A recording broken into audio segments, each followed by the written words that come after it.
This is the first generation iPod Touch, and I mean, I can see myself in the reflection, but you might have heard that slide to unlock. When you slide to unlock it, it has no inbuilt speakers, so it has to make a little noise inside. And plus, I don't think there's any haptics. I'll see if you can hear the sound through the microphone. You might have heard it there.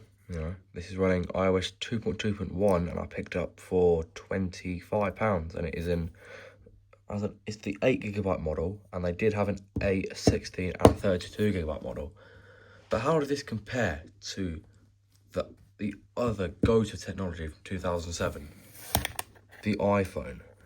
Well, aside from these looking pretty different, these are pretty similar. Well, this one's running iOS 3.3.1, I think, and this one's running iOS 2.2.1. So, different iOS, there's no more. This one's got some apps, The music app on here is called Music, here it's called iPod, but the screen's got it's a bit burnt, so you can't see it there. I mean, just do a speed test, booting up settings. The iPod Touch won that. I mean, they're both running on the same Wi-Fi. So, yeah. So these do have the same screen size. They might look quite similar, but when you turn this over, then you might think, oh, it's not that bad. Compare it to this. This thing looks like a brick compared to this. This just absolutely makes it look fat. And, well, I'm not trying to make the iPhone first generation star of the show this video, but we've got the iPhone 6. A phone so thin they actually bent. Just ignoring the screen popping out a little. It's not an expanded battery. We can compare the two and see. This is the thinnest iPhone versus probably the thickest iPhone. You can see it is about 2 times as thin. And then we can compare the iPod Touch to the thinnest iPod. Oh, yep. I mean, this is one of the thinnest Apple products ever. Just compare the two. That is thin. This thing is still thin though.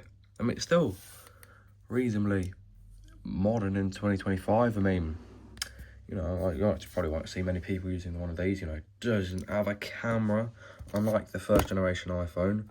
But, I mean, it's not a bad device. I mean, it plays music, Unlike modern day smartphones, Kokov has a headphone jack.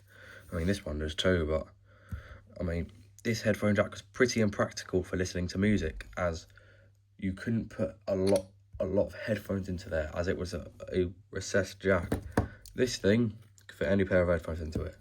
They both are using the ancient 30-pin connector, if you can see there, which, I mean, not many people have. I mean, I've got a couple 30 pins. I mean, I forget what the charger looked like. I mean, this is an unofficial Apple one, but this isn't an Apple one. Why did I say Apple one? But hang on, see if I can get it in first try. There we go. That's what it looks like. This 30-pin. The iPhone, it's not plugged in, so it ain't gonna take any power. But I just thought I'd do a quick video on these. Thinnest iPhone, thinnest iPod. Compared to the thickest iPhone and not the thickest iPod. I think that's the first generation classic. That and the second generation classic. But just thought I'd do a quick video on this. Cool little device I grabbed for a decent price as well. Running an old version of software, iOS 2. So yeah, can't complain. Catch you in the next one.